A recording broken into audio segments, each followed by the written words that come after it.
2000, 2,228,424 people were incarcerated in the United States. That's more than any country in the entire world. That number calculates to 707 prisoners per 100,000 U.S. citizens.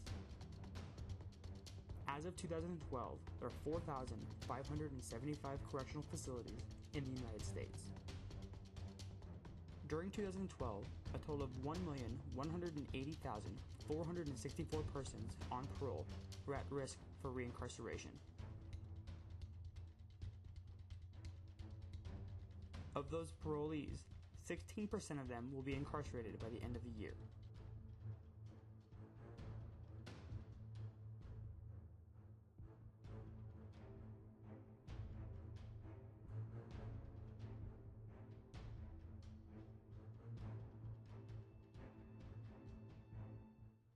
Many of those who are involved with the justice system are caught in what is known as a cyclical cycle. We know that the rate of recidivism is the highest among people who have substance use disorders. We know that. We know that we're not treating them at a high enough rate while they're in prison. It seems like 1 + 1 = 2.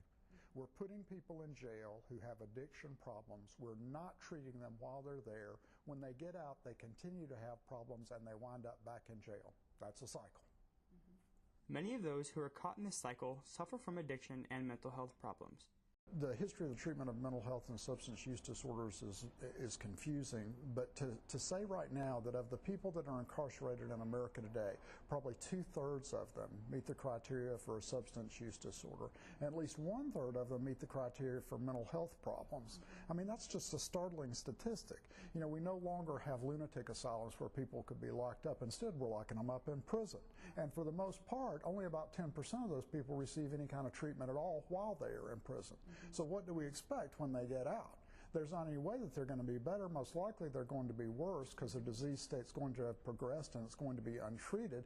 And so then when they wind up back incarcerated in the prison system, we say, well, they're bad people. Well, no, they're untreated people. Studies have shown that rehabilitation programs are effective.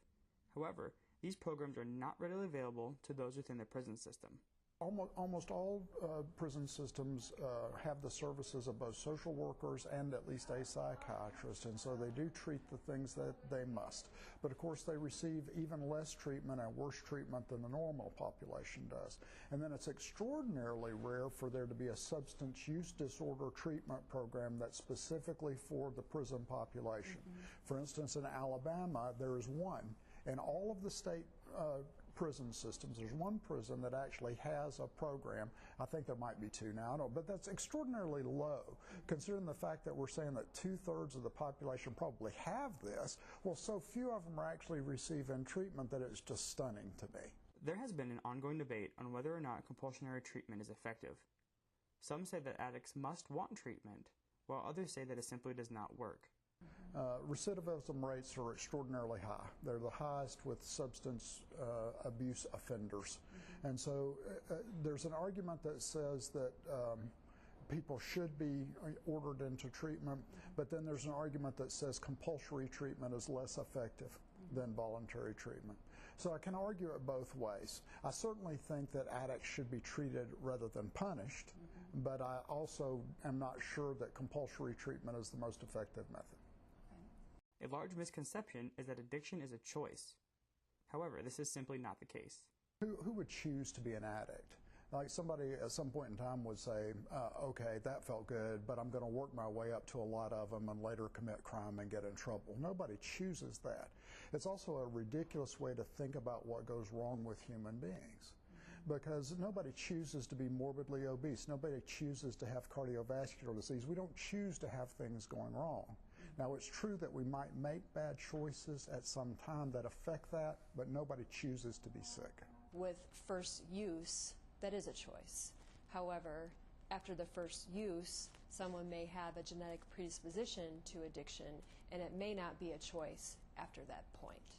Well, I certainly believe that the evidence is in that addicts and alcoholics inherit some predisposition toward this. You know, now how much of it is inherited and how much of it is nature and how much is nurture is very difficult for us to say at this point.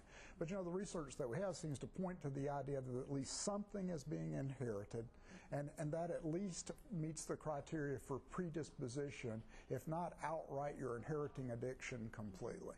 So I think it's there, and I think in the years that come we will know more, and we'll and probably within maybe 5, certainly within 10 years, we're going to be able to say, okay, well here this is the expressions of the gene factors that we believe are really related to this. Simply locking up inmates does not lead to conquering addiction. Without proper rehabilitation programs, problematic behavior begins to intensify and causes a higher chance of reincarceration. There's some research that indicates that people will plateau at a certain level, but for the most part, what we see is that over time, without treatment, people get continuously worse. And so the effects that they're experiencing in terms of negative consequences, both for themselves and for society, continue to grow and get worse over time. There's not any reason to let people suffer when we have a way to either prevent that or to cure it, but also because of the cost to society as a whole.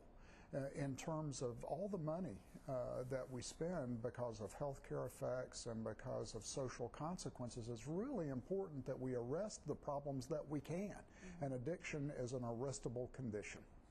Even with proper programs, inmates do not always recover as well as we hope they would. The truth is that it works a whole lot like physical fitness. It works a whole lot like compliance with a lot of things that go wrong with people today. I need somebody to slap French fries out of my hands and tell me to work out hard. And the truth is, if I was more compliant with the things that make me healthy and did less of the things that made me unhealthy, I would do better in the long haul. Well, the same thing is true about alcoholism and drug addiction. There are many things that we know that make it better and things that make it worse, and we just have a compliance issue. It's true in all of healthcare. It's very true in this as well. Being incarcerated does not only affect those being placed in jail or prison. Oftentimes, members of an offender's families are impacted as well. The ones that I do know that have incarcerated parents, they also have incarcerated siblings, because my school produces large families. And we have incarcerated siblings, and typically it is high-profile crime, so we would know because it's been over the news. We're not talking like gangs and murders and like serious stuff, and not just shoplifting. I have a student who his older brother shot his girlfriend, and this student saw this happen. So that is obviously one of 300 kids that we have, but it's still one kid who thinks that he's not going anywhere because his brother was his idol. So he sees this happen, his brother's in jail, that's done. They typically give up pretty easily because they don't have a strong role model. Being exposed to the effects of incarceration causes a variety of behavioral problems within children. You can tell some of their behavior. They either act out because they think that you're going to take pity on them and you're not going to discipline them because you feel sorry for them. Other students just are very reserved and don't say anything because they're afraid. Typically those are like the domestic violence situations that you see, which is why someone has been in jail. But I think more often than not, it's not so much parents that are in jail, it is just parents that have been in trouble with the law and are in and out of their students' lives and show up, don't show up. We've seen a lot of custody battles where students are taken away from the home. They're at the age where they'll come in and be like, I'm staying at the YES shelter, which is the Youth Emergency Service Shelter. And I'm like, you're telling me this? Okay. Yeah, my mom kicked me out, or my mom's going through some stuff. And I'm like, okay, well, I'm glad you made it to school. But they are fully aware of what's going on. Almost, I think back to when I was in 8th grade, and I was like, my biggest concern was, did I have any clothes from American Eagle? That was what was a pressing issue, and that is, looking at where my students are, it is just night and day.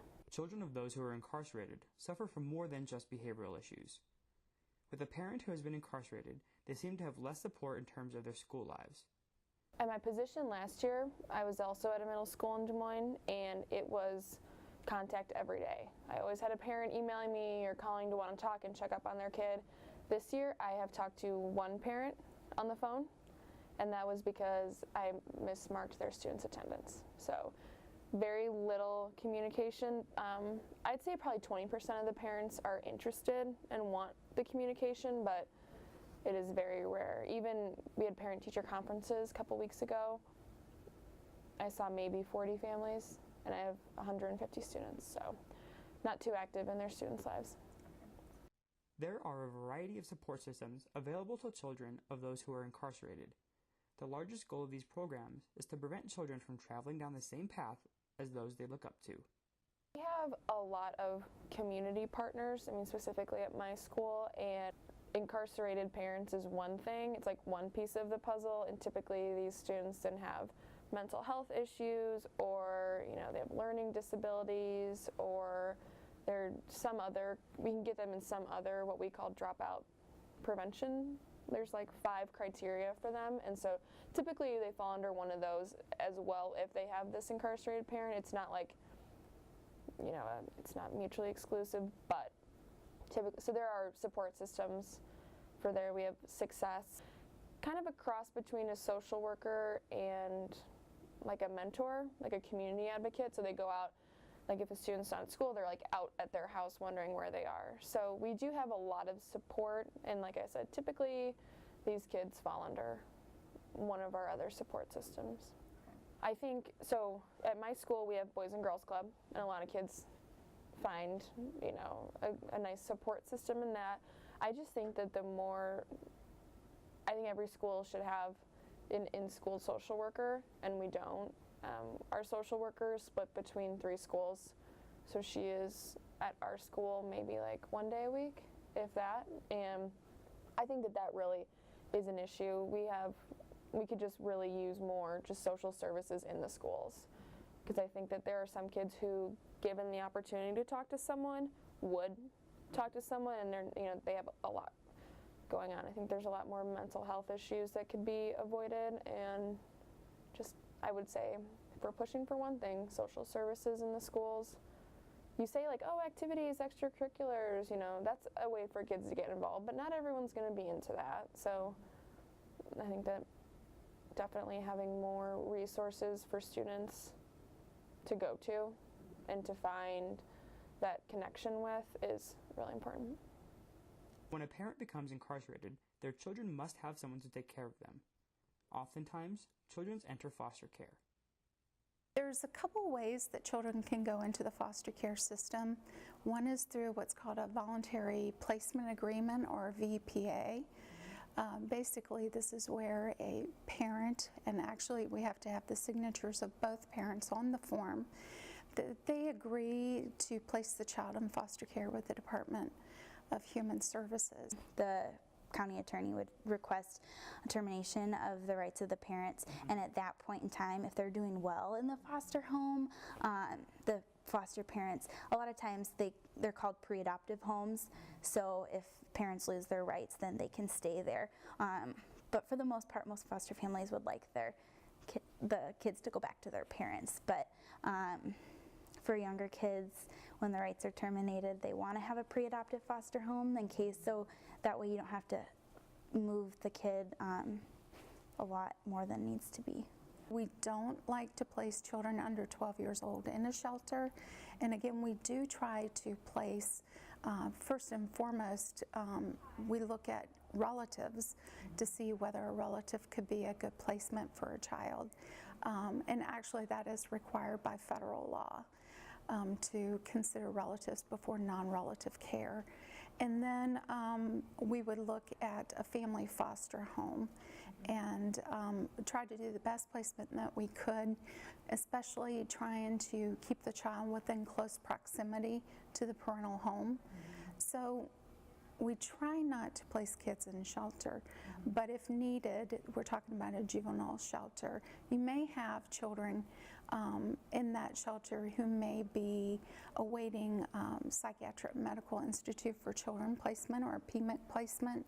You might have potentially some juvenile delinquents in that shelter as well. Usually they're child in need of assistance cases though. We don't take removing a child lightly. We do try to, as much as possible, keep children in their home, and we try to utilize services to do that. But when it's necessary to place a child out of the home, we do look at relatives, because studies have shown relative care is actually more stable. And there's not as much disruption, especially if you're dealing with a relative situation where the child knows grandma or knows aunt and uncle and has a good relationship with them. And even for children who have to come into non-relative care, we try to provide as many supports as possible. So that's, the family interactions, but it's also if children are having mental health issues, getting those assessed and addressed. We also look at child well-being, so we're looking at the educational needs of the child, physical health, dental health, mental health, just all of that together. We're trying to do what's best for the child. I go to their homes when a child has been removed from their custody. I'm there to either provide and supervise visits for them, or check in on them if the child is still in the home and make sure that they're doing what they're supposed to be doing.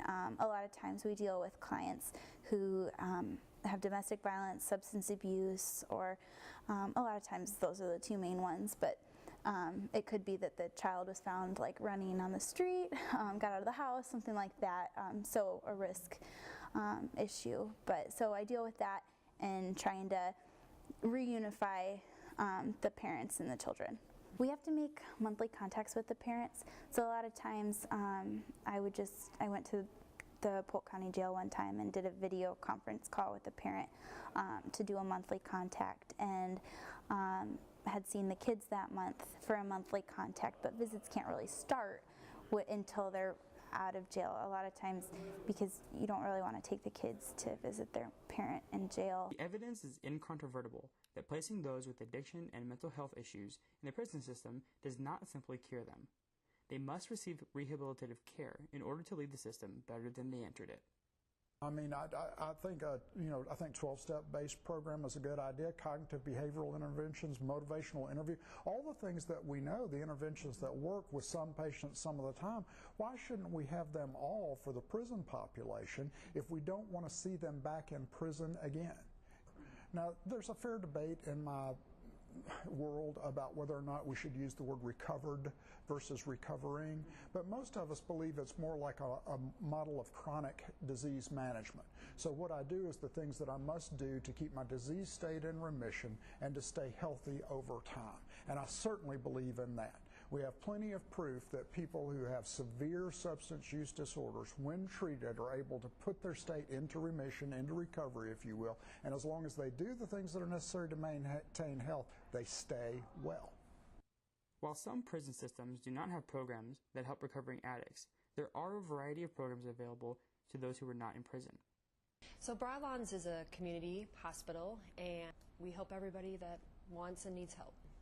We have an outpatient addiction treatment center program, and that incorporates individual counseling, group counseling, education, and referrals to other treatment programs throughout the state. So we have, again, a large range of services available to those that want addiction treatment services.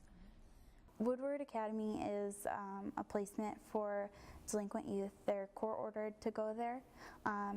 We had very few cases where they weren't. And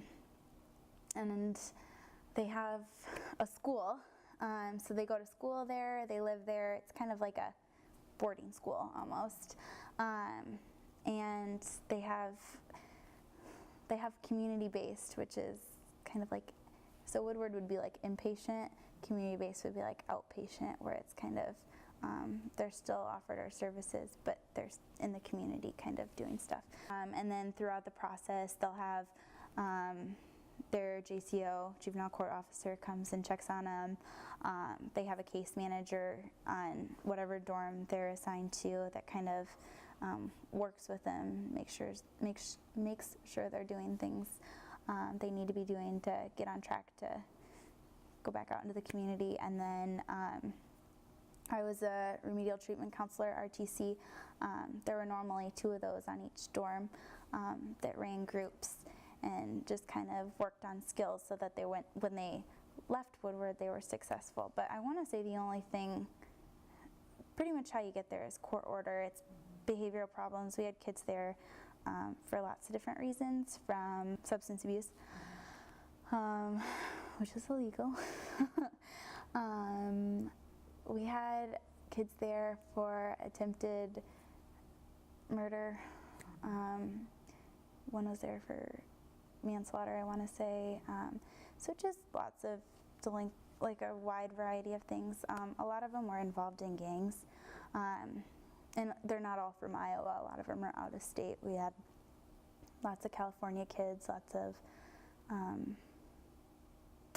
that's all I can think of right now is California. There was a lot of California kids, but kids from all over. So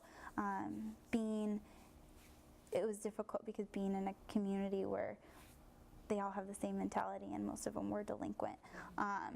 And some of them knew each other from back home, or they were in rival gangs, so it was just kind of a difficult but good experience for them to be able to figure out how to deal with those things for when they go back home, and so they don't go back to what they normally do. Something must be done about the way that nonviolent offenders are rehabilitated. It is clear that incarceration isn't always the answer. Rehabilitation is one of the most important parts of the justice process, and until more significance is given to the rehabilitation process, each year more and more people will be incarcerated, and each year more and more people will reoffend. Criminalizing addiction behavior has certainly turned out to be a failure. And you know, the ideas that began earlier in Nixon administration that were expanded in the Reagan administration, which criminalized addiction behavior, not crime. I mean, I'm not talking about criminals, but addiction behavior, using behavior and possession and those sorts of things. Well, that vastly increased the number of prisoners that we have in America today. It did not reduce crime, and it did not reduce addiction. So that's been a failure. So we need to decriminalize addiction behavior, simple possession and the things that go along with using behaviors, because it doesn't make any sense to continue to lock people up. We seem to be making things worse instead of better. Then when we do find a person with either mental illness or a substance use disorder within the criminal justice system, well, of course, the thing for us to do is to make sure that we solve the problem that put them there in the first place. I'm not saying that there's not such a thing as an actual criminal who happens to also have a substance use disorder. And I'm not saying we shouldn't punish criminal behavior, antisocial behavior in our society, but it's not the way that we should treat persons with alcoholism and drug addiction. That makes no sense at all. We should treat their alcoholism and drug addiction, then they'll be much less likely to reoffend or cause problems for society.